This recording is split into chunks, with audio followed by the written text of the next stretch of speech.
In the grand and hallowed halls of Westminster Abbey, the coronation of King Charles III was an event steeped in tradition and grandeur.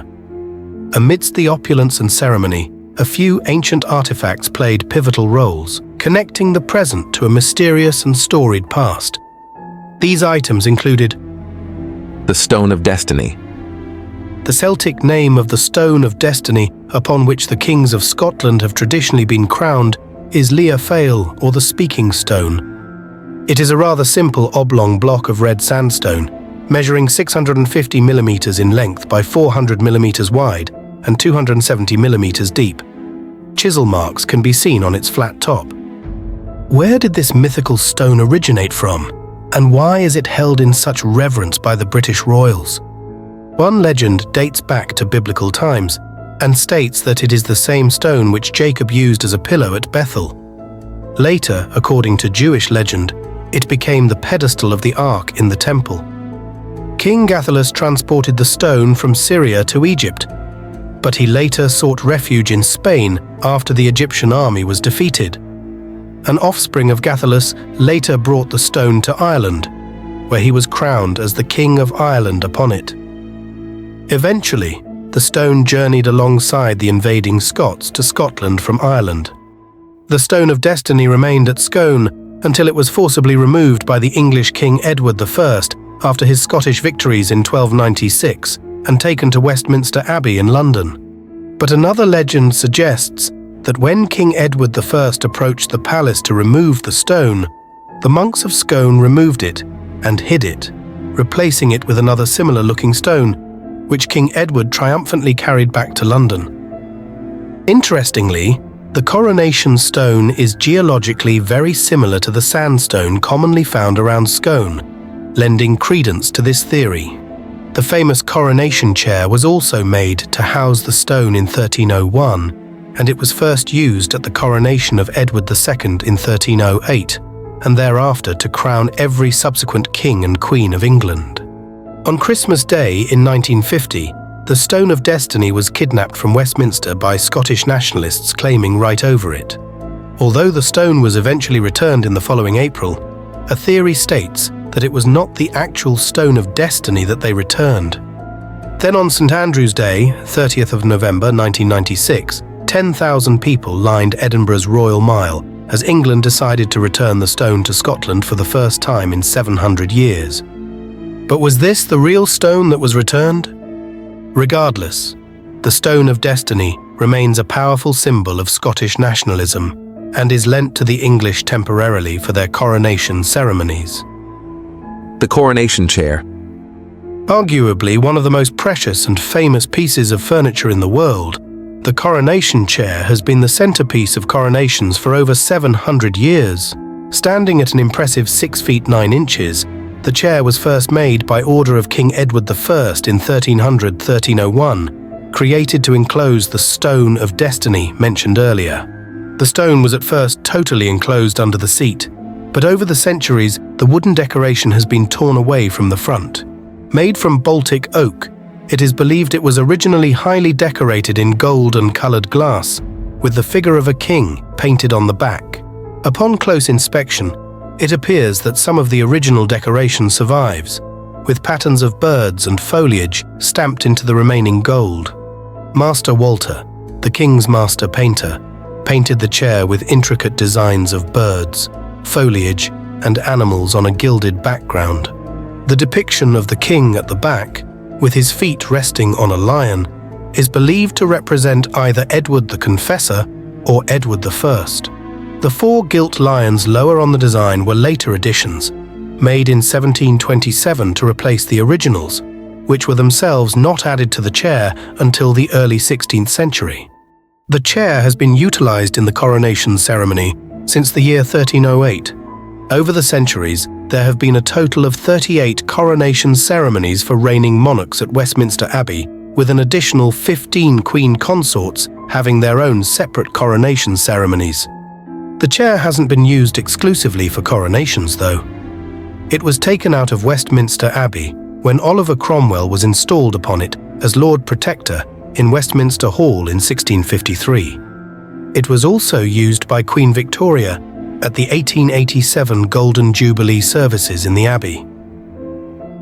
During World War II, it was taken to Gloucester Cathedral for safety, and the stone was secretly buried in the Abbey.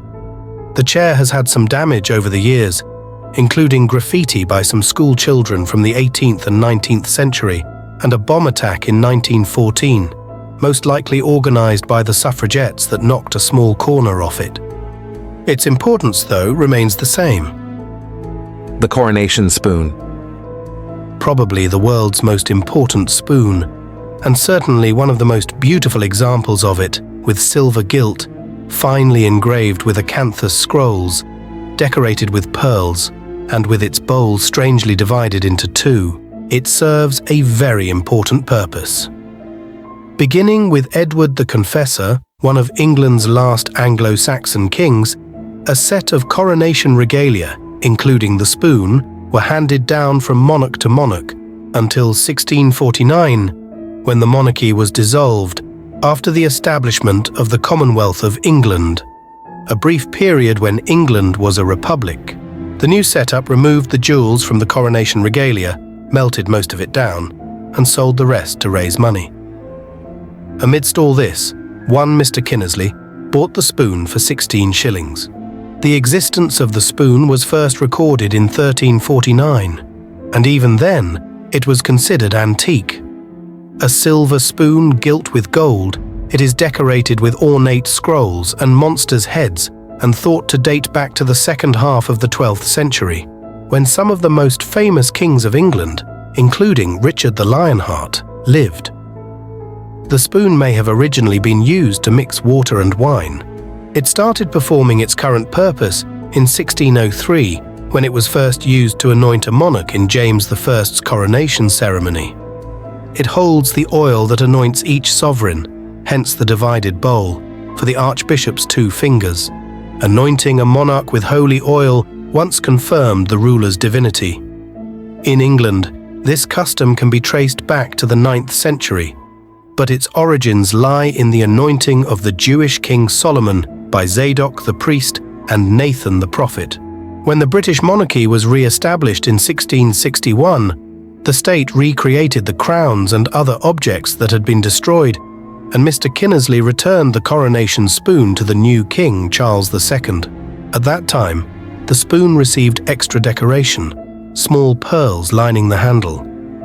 Since then, it's been used in the coronation ceremonies for English monarchs, who are no longer considered divine themselves, but do have an important religious role to play as the head of the Church of England. The spoon remains the oldest item in the coronation regalia. St. Edward's crown. Composed of a solid gold frame and standing 12 inches tall, the St. Edward's crown is set with 444 precious and semi-precious stones, including rubies, sapphires, amethysts, garnets, and tourmalines. The crown features an ermine-trimmed headband beneath a band of 4 golden crosses paté and 4 fleurs-de-lis. A velvet cap is encased by bejeweled arches, which join at the top to support a central orb and cross.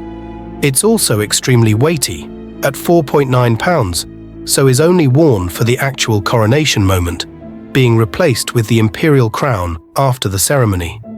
The original version of the crown was named after Edward the Confessor, ruler of England from 1042 to 1066, and he can be seen wearing it in the first scene of the Bayeux Tapestry, embroidered 1,000 years ago. King Edward was declared a saint in 1161, and the crown was preserved at Westminster Abbey to be used at royal coronations for the next 400 years, including that of Anne Boleyn as Queen Consort in 1533. However, during the English Civil War of the 17th century, adversaries of Charles I executed him and seized and sold the crown along with most of the royal regalia. So when the monarchy was restored in 1661, a new and impressive crown was needed. Sir Robert Viner, the royal goldsmith, was commissioned to create the version we know today to be presented at the coronation of Charles II in 1661 and at numerous coronations since. The importance of the St. Edward's crown is such that its image was chosen by Queen Elizabeth II to be used throughout her reign as the regal emblem for services such as revenue and taxes, police badges, passports, and the Royal Mail.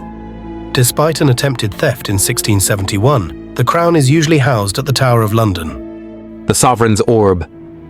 The sovereign's orb creation dates back to 1661. It is a recreation of an older orb used in earlier coronations.